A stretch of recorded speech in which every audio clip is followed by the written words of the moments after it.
Her heels snapped off the marble the second she started running, and she didn't stop to pick them up. "Valentina!" The shout came from behind her, off the wide staircase. Echoing through the ballroom, she'd just fled.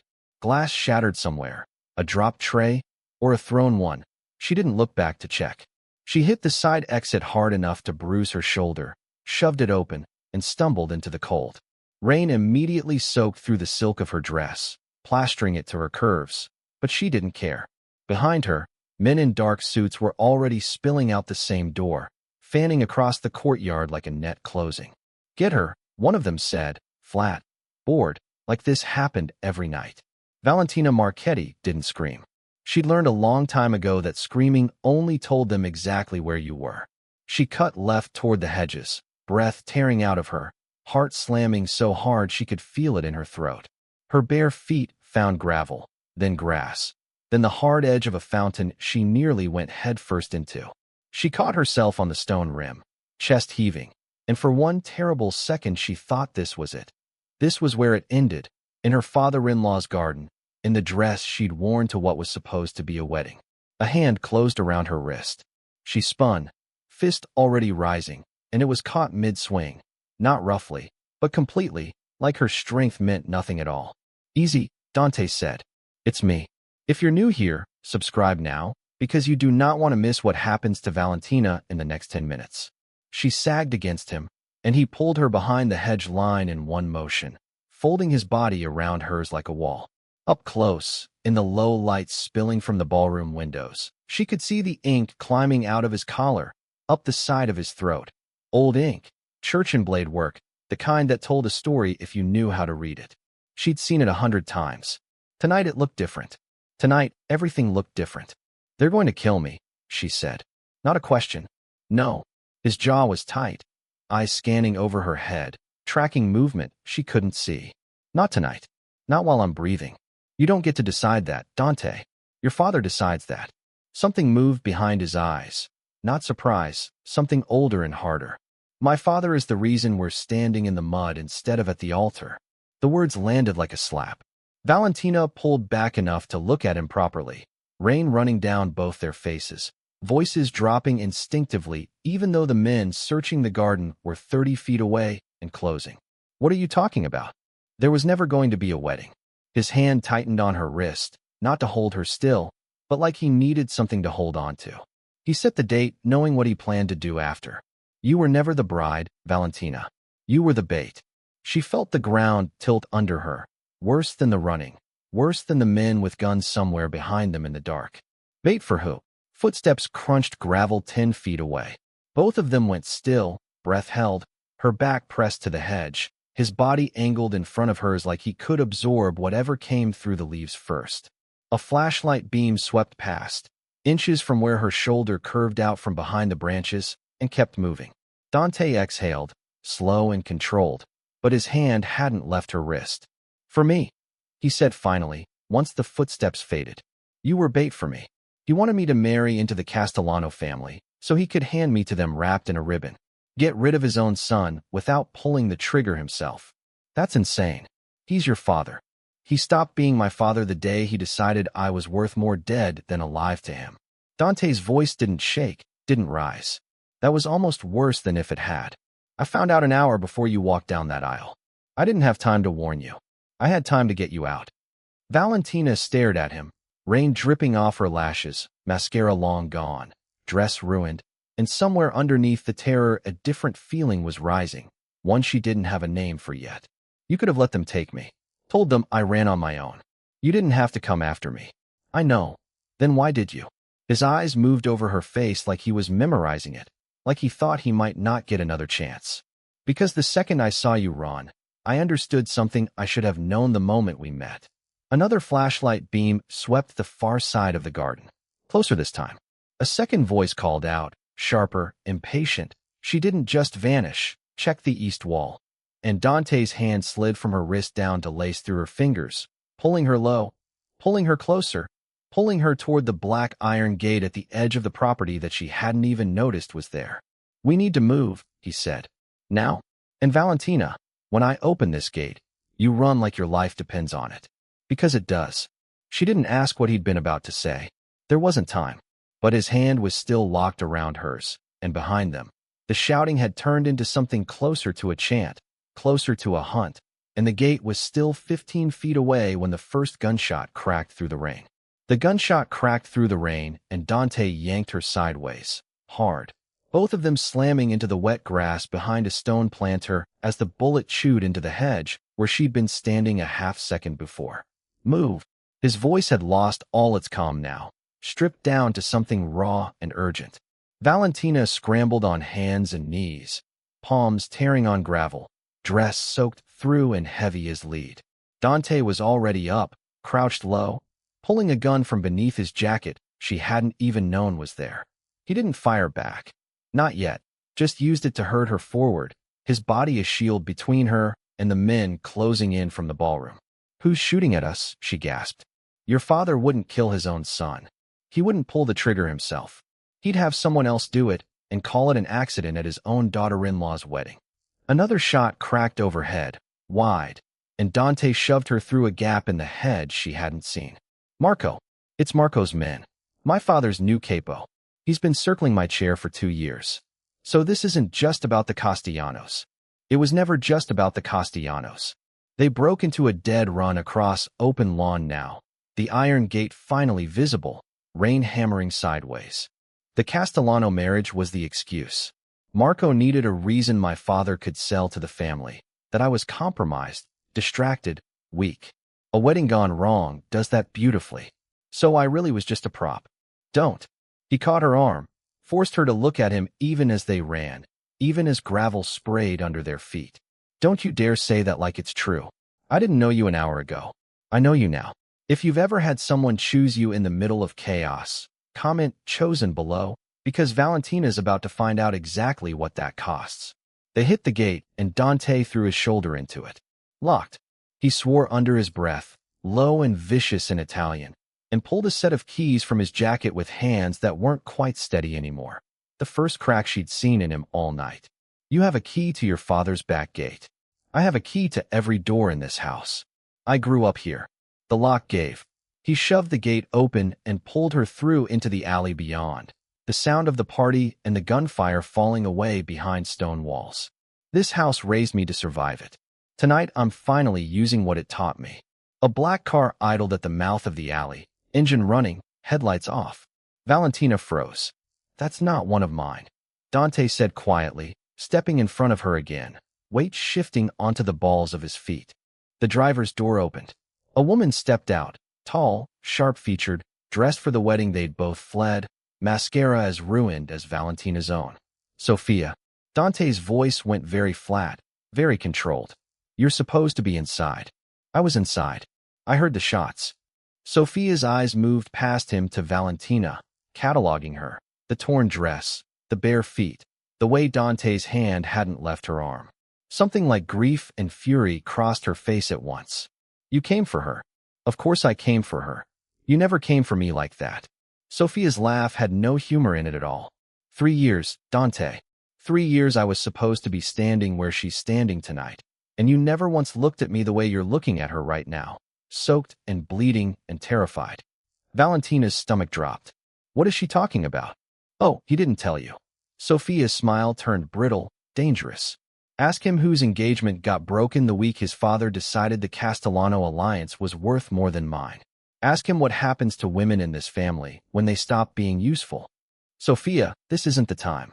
It's never the time with you. That's the whole problem."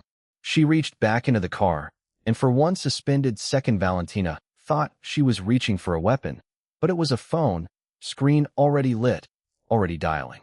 "But you should know, before you run off into the night playing hero, Marco isn't hunting Valentina because your father told him to." Dante went very still. "Then why?" Sophia held the phone up, screen glowing in the rain. A photograph filling it that made the blood drain from Dante's face even before Valentina could make out what it showed. "Because she's not who you think she is, Dante. And in about 90 seconds, everyone in that house is going to know exactly what your bride was really doing at the Castellano compound 3 weeks before your wedding." The photo trembled on the screen between them, rain streaking the glass, and Valentina felt her whole body go cold in a way that had nothing to do with the storm. That's not. I can explain that. You don't have to explain anything to her, because you would have gone to war with the Castellanos over it, and my sister would have been the first casualty. She swiped rain and tears off her face with the back of a scraped hand. I was trying to protect her the only way I knew how. I didn't know Salvatore was using it to set you up. I didn't know any of this was connected until right now, standing in an alley, bleeding, with your ex-fiancé holding my life up on a screen. Sophia's expression flickered, something almost like doubt. That's a good story. It's not a story. Dante's voice had dropped into something Valentina hadn't heard from him yet, low and lethal. Bianca Ricci, 24, works the register at Castellanos on 18th Avenue. I know exactly who she is because I had my men watching Salvatore's restaurant for the last month, wondering why he suddenly cared about a waitress with no family connections to either side. He looked at Valentina like he was seeing an entirely new version of her. You didn't sell me out. You were protecting the one person you had left. Touching, Sophia said, though her voice had lost its edge. But it doesn't matter whether it's true. Marco doesn't care about the truth. He has that photo, and in 90 seconds, less now, it goes to your father and every capo inside that house, and it reads exactly one way. The bride was working with the Castellanos before the wedding even happened. It gives Marco everything he needs to say you were compromised, that you brought a liability into this family, that you should never have been trusted with the chair in the first place. Then we stop it from going out. You can't. It's already. A phone buzzed inside the ballroom, muffled by stone and distance, but a second later another. Then another. Somewhere behind them, the shouting inside the house changed pitch, confusion sharpening into something colder, more coordinated. Too late, Sophia said quietly. Dante's face didn't change, but something in his stance did, the careful control cracking into pure, focused calculation. Get in the car. Dante. Both of you. Now. He was already moving, pulling Valentina toward the passenger door, and for the first time Sophia didn't argue, didn't posture, just climbed back behind the wheel like the years of rivalry between them had briefly dissolved in a simple survival. Sophia, drive. North, toward the harbor house. Don't stop for anything. And you? I'm going back inside. He looked at Valentina then, rain running down the tattoos climbing his throat, eyes hard in a way that made her understand, finally, exactly what kind of man had married into, no, chosen, this life. I'm going to walk into that ballroom and tell my father and every man in that room the truth before Marco gets to twist it. And then I'm going to find out exactly how long he's been planning to bury me under my own wedding. They'll kill you. They can try. He reached out, and for one suspended second his hand cupped the side of her face, thumb brushing rain and mascara from her cheek with a tenderness that didn't match anything else about the night. You survived 3 weeks of terror to protect someone you love without telling a soul. I can survive one conversation with my father. He shut the car door before she could argue further, and Sophia hit the gas, tires spinning on wet gravel, and through the rear windshield Valentina watched Dante turn back toward the house, toward the lit windows, the shouting, the men already spilling out the front doors with their phones lit up in their hands, and disappear through the same gate they'd just run through, walking straight back into the fire alone. The car cut through the storm in silence, wipers slapping against glass, Sophia's knuckles white on the wheel. Valentina twisted in her seat, watching the gates swallow him whole, and every instinct in her body screamed to open the door and go back. He'll die in there, she said. He won't. Sophia didn't look at her. Not tonight. His father wants him alive to watch what happens to everyone he loves first. That's worse. You say that like you know him better than I do. I was engaged to him for 3 years. I know exactly how his father thinks, even if I never understood how his son felt. Sophia's jaw tightened, headlights sweeping across empty warehouses as they left the estate behind. Vittorio Marchetti doesn't kill people who are useful to him. He breaks them instead. Slowly. Publicly. So everyone watching learns the lesson without anyone having to say it out loud. Valentina's stomach turned. Then we have to go back. We're not going back. He gave me one job tonight. Get you to the harbor house. And I'm going to do it, because if I don't, everything he just walked back in there to fix falls apart for nothing. Sophia finally glanced over, something unreadable in her expression. You really don't know what you married into, do you? I know enough. You know the version he let you see. The gentleman who holds doors, and remembers how you take your coffee. Sophia's laugh was short, humorless. You don't know the version that grew up in that house. The one who watched his father put a man's hand on a table in front of him when he was 11 years old to teach him what happens to people who steal. You don't know what it cost him to be soft with you, because being soft in that family gets you killed. The Harbor House rose out of the dark 20 minutes later, a low, unassuming building behind a chain-link fence, nothing like the mansion they'd fled. Sophia killed the engine and sat for a moment, hands still on the wheel. "Why are you helping me?" Valentina asked quietly. "You have every reason to leave me on the side of the road." "Because I loved him once too, and I know what it does to a person when the family takes away everything they were trying to protect." Sophia finally turned, and for the first time all night, her voice had no edge in it at all. "I'm not doing this for you, Valentina. I'm doing it because I don't want to be the reason he loses someone else." Inside, the Harbor House was cold and dark, furniture under sheets, the air thick with dust and disuse. Sophia moved through it like she'd been there before, flipping switches, checking windows, until a single lamp lit a room at the back. A small office, a desk, a landline phone that looked older than Valentina herself. "He'll call this line the second it's safe," Sophia said. "Until then, we wait." They didn't wait long. 40 minutes in, the phone rang once, sharp and jarring in the silence, and Sophia snatched it up before the second ring finished. "It's me." Dante's voice, tinny and strained through the old receiver, but alive. Valentina's knees nearly buckled with relief just hearing it. "Is she safe?" "She's here." "What happened?" A pause, too long, filled with static and something that sounded like distant shouting on his end of the line. "My father wants to see her." Sophia's face went white. "Dante, no. He knows about the photo. He knows about Bianca. He believes her." Another pause, heavier this time. "But believing her isn't the same as letting her live, Sophia. He's agreed to a sit-down. Tomorrow night. All of us, Valentina, Marco, my father, the Capos. He wants it settled in front of the family, so there's no room left for Marco to twist it afterward. That's not a peace offering. That's an execution with witnesses. I know exactly what it is." His voice hardened, the exhaustion in it burning away into something colder. "Which is why I need you both to listen very carefully to what I'm about to ask, because if this goes wrong tomorrow night, it goes wrong for all three of us, and there won't be a second chance to run." Valentina crossed the room and took the receiver from Sophia's shaking hand, pressing it to her ear, and for a moment neither of them said anything at all, just the sound of his breathing on the other end, ragged, alive, and hers matching it. "Dante, I'm here." Something in his voice broke slightly at the sound of her voice, just for a second, before it steadied again. "I'm sorry. I never wanted this for you. I thought I could give you a wedding and a life, and none of this would ever touch you. I chose to marry into this family the moment I said yes to you at that lake house, Dante. I knew what your name meant." Her hand tightened around the phone until her knuckles ached.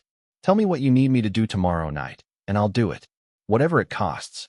The silence on the other end lasted 3 full seconds before he answered, and when he finally spoke, his voice had dropped into something so quiet, so deliberate, that Valentina understood immediately he'd already decided something he hadn't told either of them yet. "I need you to stand in that room tomorrow and let my father believe you're afraid of him," he said. "Because the moment he thinks you're broken is the exact moment I'm going to end this, and I need you both to trust me enough not to flinch when it happens." The Harbor House held its breath through the next day, hours crawling by in a silence so thick Valentina could hear her own pulse in her ears. Sophia paced. Valentina didn't. She sat by the window and rehearsed, in her mind, exactly how a broken woman was supposed to look, because she'd already been one once, sitting in Salvatore Castellano's office with a camera pointed at her face, and she remembered precisely what it cost to survive it. By the time the black car came for them at dusk, she was ready. The estate looked different in daylight's last hour than it had in the storm. Grand, cold, every window lit like the house itself was watching. Marco met them at the door, flanked by 2 men Valentina didn't recognize, his eyes moving over her with open contempt. "The bride returns," he said. "Brave or stupid? We'll find out which." "Careful, Marco." Dante's voice came from the top of the staircase, and every head in the foyer turned. He looked like he hadn't slept, jaw shadowed, tie gone, But his eyes found Valentina's across the room and held there for one long second before he descended, unhurried, every inch the man who owned the house he was walking through. She's still my wife by every custom that matters in this family, whether the paperwork finished or not. Speak to her like that again, and we'll settle it a different way. It proves Salvatore Castellano has been reaching into my family's business for months, and none of you noticed until a woman terrified for her sister's life stumbled into the middle of it. Dante's voice cut across the room, flat and final. Tell me, Marco, how did you get that photograph?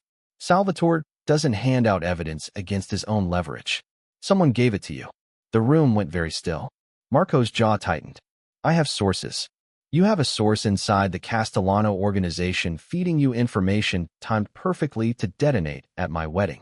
Dante stepped forward, and for the first time all night, Valentina saw the mask fully fall away, saw the man who'd grown up in this house, and learned exactly how to burn it down from the inside if he had to.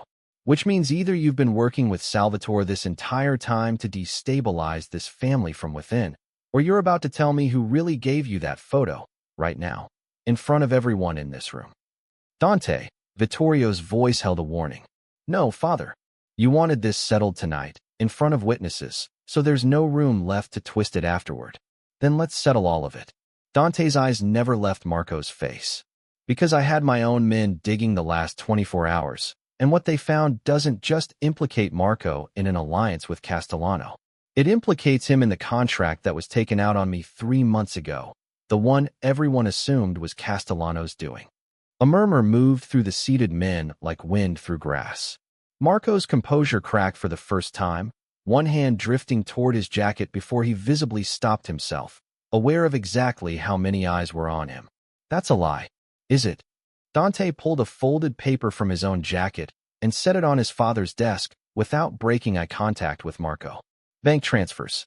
3 payments, routed through a shell account in the Caymans, from a Marchetti family capo to a known Castellano fixer, timed exactly to the week the hit was ordered. My father's signature isn't on any of it. Mine isn't either. But yours is, Marco. Right there, on the wire authorization, because you got greedy and sloppy and assumed no one in this room would ever think to check. Vittorio's head came up slowly from the paper, and when he looked at Marco, whatever remained of the alliance between them had visibly, permanently, died in his eyes.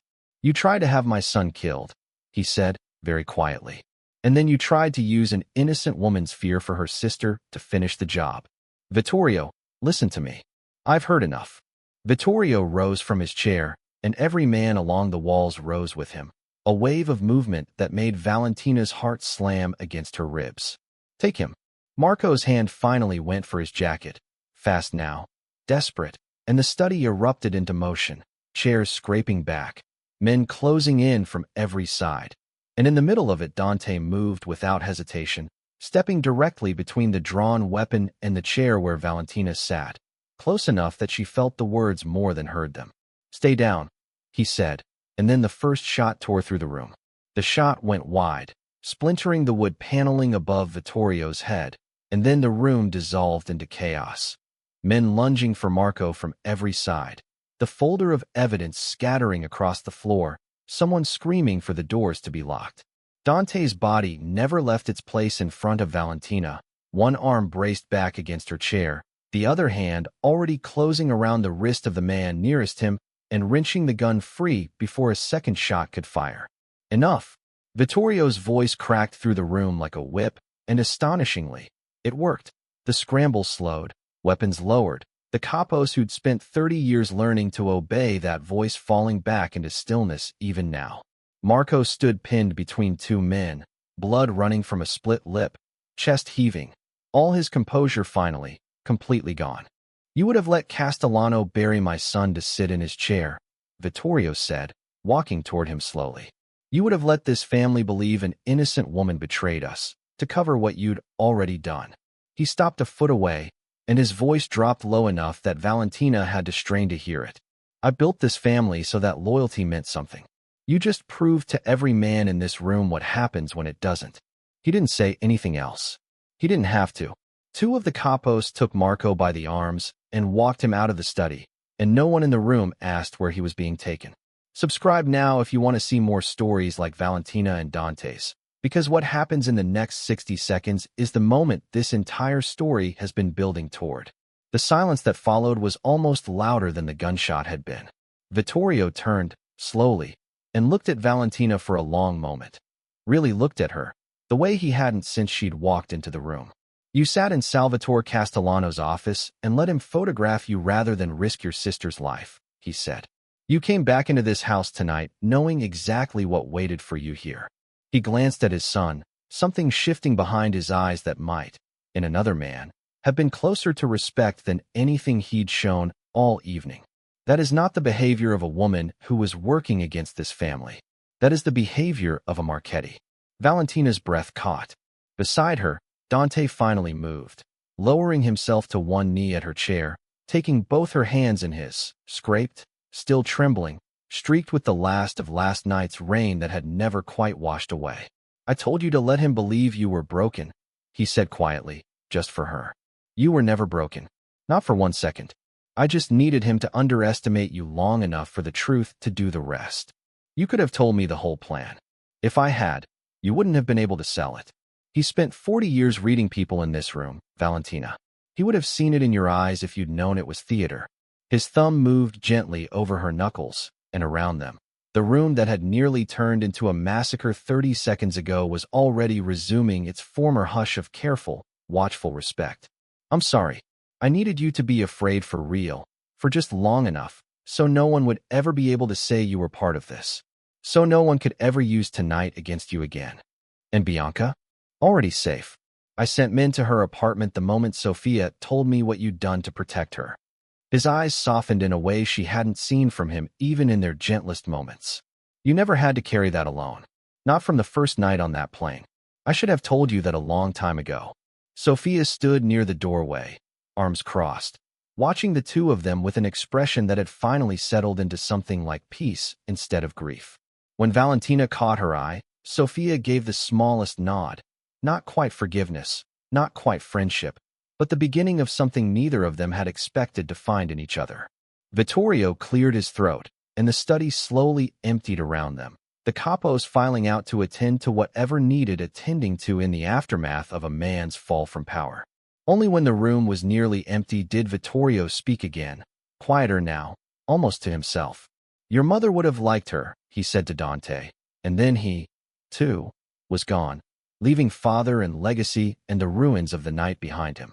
Dante rose, pulling Valentina up with him, and for the first time since the plane, since the storm, since the wedding that had never happened, there was nothing chasing them. No gunfire, no photographs, no men in dark suits fanning out through a garden. Just the two of them standing in a quiet study at the end of a night that had tried, in every way it knew how, to tear them apart, and failed.